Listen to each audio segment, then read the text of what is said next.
Phấn con phấn.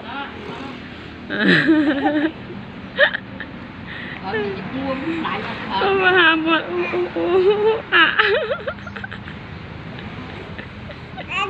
Đây đây.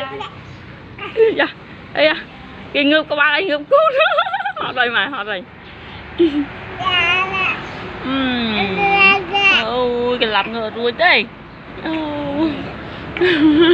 Để thôi nâng tóc công lực con.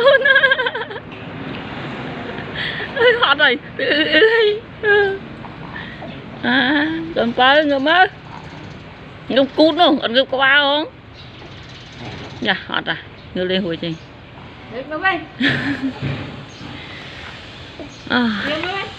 Ngọ mù hủ mọ mù. Tập bên tôi. Ha teng mà mù á.